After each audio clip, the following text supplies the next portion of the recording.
열왕기하 9장 1절부터 10절까지 말씀입니다.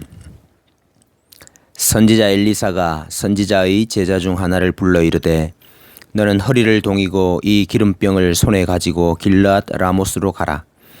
거기에 이르거든 님시의 손자 여호사밧의 아들 예후를 찾아 들어가서 그의 형제 중에서 일어나게 하고 그를 데리고 골방으로 들어가 기름병을 가지고 그의 머리에 부으며 이르기를 여호와의 말씀이 내가 내게 기름을 부어 이스라엘 왕으로 삼노라 하셨느니라 하고 곧 문을 열고 도망하되 지체하지 말지니라 하니 그 청년 곧 그 선지자의 청년이 길르앗 라모스로 가니라. 그가 이르러 보니 군대 장관들이 앉아 있는지라. 소년이 이르되 장관이여 내가 당신에게 할 말이 있나이다.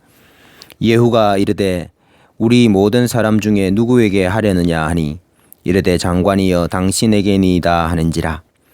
예후가 일어나 집으로 들어가니 청년이 그의 머리에 기름을 부으며 그에게 이르되 이스라엘 하나님 여호와의 말씀이 내가 내게 기름을 부어 여호와의 백성 곧 이스라엘의 왕으로 삼노니 너는 내 주 아합의 집을 치라. 내가 나의 종 곧 선지자들의 피와 여호와의 종들의 피를 이세벨에게 갚아주리라. 아합의 온 집이 멸망하리니 이스라엘 중에 매인자나 노인자나 아합에게 속한 모든 남자는 내가 다 멸절하되 아합의 집을 느바스의 아들 여로보암의 집과 같이 하며 또 아이야의 아들 바아사의 집과 같게 할지라. 이스라엘 지방에서 개들이 이세벨을 먹으리니 그를 장사할 사람이 없으리라 하셨느니라 하고 곧 문을 열고 도망하니라. 아멘.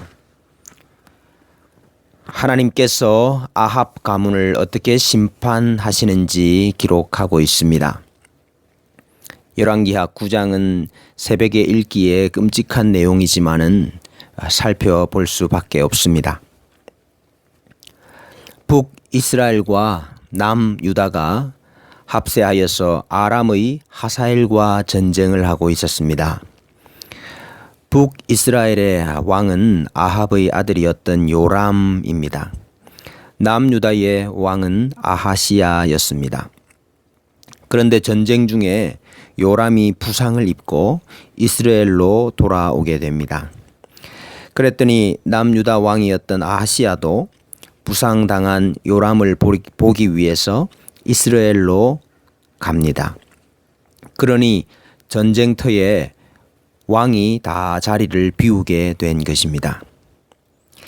그때 엘리사가 한 제자를 불러서 길르앗 라모스로 보냅니다. 이유는 요람의 신하였던 예후에게 기름을 부어서 왕으로 삼기 위한 것이었습니다. 하나님께서 예후를 왕으로 세우시는 이유는 하나였습니다. 7절 말씀에 너는 내 주 아합의 집을 치라. 내가 나의 종 곧 선지자들의 피와 여호와의 종들의 피를 이세벨에게 갚아주리라. 하나님은 의인의 피를 찾으십니다. 하나님은 가인으로부터 아벨의 피를 찾으셨습니다. 옛 언약 백성 이스라엘이 왜 그 특권을 다 빼앗기고 로마에 의해서 처절하게 망할 수밖에 없었습니까? 마태복음 23장 35절에 그러므로 의인 아벨의 피로부터 성전과 제단 사이에서 너희가 죽인 바가랴의 아들 사가랴의 피까지 땅 위에서 흘린 의로운 피가 다 너희에게 돌아가리라. 예후는 왕이 되자 군사를 이끌고 요람이 있는 이스라엘로 갑니다. 그리고는 요람을 향하여서 활을 당겨 쏩니다. 화살이 염통을 뚫고 나와서 죽습니다. 그런데 마침 그가 죽은 그곳이 나봇의 포도원이 있던 밭이었습니다. 그래서 그의 시체를 나봇의 밭에 던지게 됩니다. 이것은 우연이 아닙니다. 그의 죽음이 분명한 하나님의 심판이라는 것을 보여줍니다. 아합과 이세벨이 나봇을 죽이고 그의 포도원을 빼앗았을 때에 하나님께서 이렇게 말씀하셨죠. 열왕기상 21장 19절에 여호와의 말씀이 내가 죽이고 또 빼앗았느냐.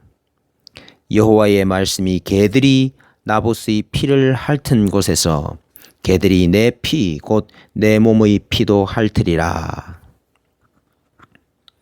말씀대로 하나님은 아합의 집을 심판하셨습니다. 요람이 죽는 것을 보고 아하시아가 급하게 도망을 합니다. 예후가 쫓아가서 그도 죽이게 됩니다. 그리고는 이세벨을 죽이러 향합니다. 이세벨은 이 이야기를 듣고 눈을 그리고 머리를 꾸밉니다. 죽을 것을 알면서도 왕후로서의 마지막 자존심입니까? 대단한 여자입니다. 예후가 올 때에 이세벨이 말합니다. 주인을 죽인 너 시므리여 평안하냐? 그때 예후가 성 위를 보면서 내 편이 될 자가 누구냐 하니까 두어 네시가 자진해서 나섰습니다. 그에게 이세벨을 내려 던지라 했습니다. 창 밖으로 내어 던졌습니다. 예후가 이세벨의 시체를 밟고 다시 들어가서 먹고 마십니다. 그러다가 그래도 왕의 딸인데 장사를 지내주라 해서 장사를 지내기 위해서 갔더니 두골과 발과 손 외에는 찾지를 못했습니다. 이미 들깨들이 다 먹어치운 것입니다. 이것도 우연히 된 일이 아닙니다.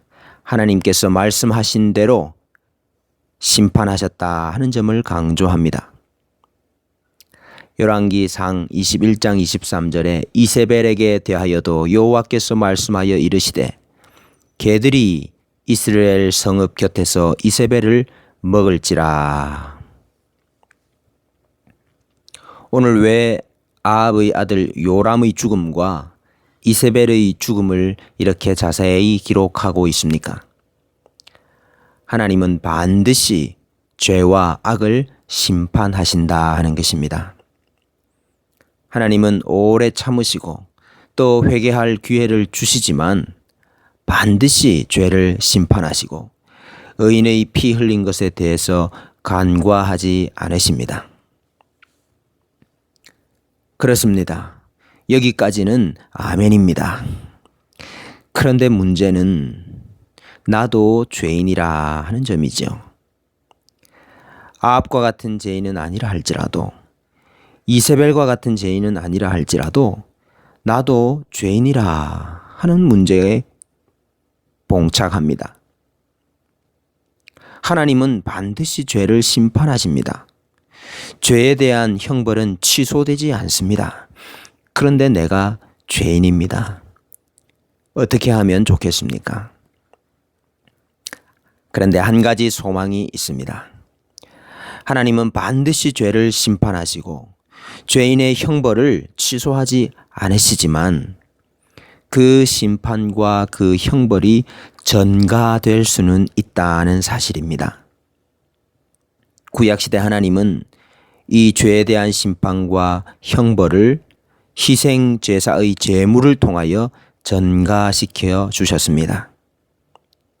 마지막 날 우리의 죄와 형벌과 심판이 예수 그리스도께 전가되었습니다. 그러므로 우리가 다 죄인인데 죄인에게 임할 형벌은 둘 중에 하나입니다. 예수 그리스도께 전가되든지 아니면 죄인인 내가 당하든지 둘 중에 하나입니다. 회개하지 아니하고 끝까지 완악하였던 아합 가문은 그들이 스스로 심판의 형벌을 당했습니다. 그러나 오늘 우리는 어떠합니까? 이사야 53장 6절 말씀에 우리는 다 양 같아서 그릇 행하여 각기 제 길로 갔거늘 여호와께서는 우리 모두의 죄악을 그에게 담당시키셨도다. 오늘도 우리의 모든 죄의 싹과 형벌이 예수 그리스도께 전가되었음을 확인하시기를 바랍니다. 우리는 다 입술이 부정합니다. 말에 실수가 많은 자들입니다. 한 입으로 하나님을 찬송하면서도 사람을 향하여 저주하는 자들입니다. 만물보다 심히 패역한 것이 우리의 마음이라고 했습니다. 하나님을 사랑하기도 하지만은 역시 이 세상도 사랑하는 두 마음을 품기도 합니다. 어느 것 하나도 주께로부터 오지 않은 것이 없음에도 불구하고 감사하지 못하고 찬송하지 못하고 오히려 원망과 불평이 많습니다. 받아야 할 형벌이 분명하고 변개치 못할 심판이 우리에게 있지만은 그 형벌과 벌을 예수님께 전가시켜 주시고 우리를 살리신 그 은혜와 사랑을 감사할 수밖에 없습니다. 오늘 아합 가문의 죄악을 심판하시는 하나님을 보면서 우리의 구속자가 되시는 예수 그리스도와 하나님의 사랑을 다시금 깨닫는 복된 아침이 되시기를 소원합니다.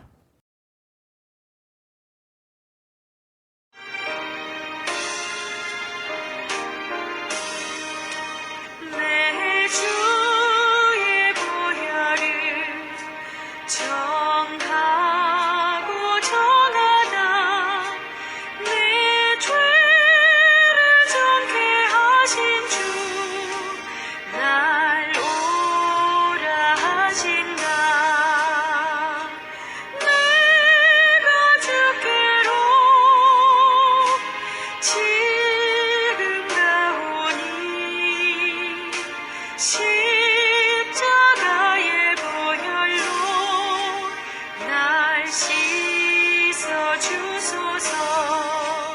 약하고 주에도 주께로 나가면 힘 주시고 내 주함을 또 씻어주시네. 내가 주께로 지금 가오니 십자가의 보혈로 날 씻어주소서. 나노라 하심은 온전한 믿음과 또 사랑함과 평안함 다 주려 함이라. 내가 주께로 지금 가오니 십자가의 보혈로 날 씻어주소서. 그는 죄인 못 받아 살 길을 얻었네. 한없이 넓고 큰 은혜 베풀어 주소서. 내가 주께로 지금 가오니 십자가의 보혈로 날 씻어주소서.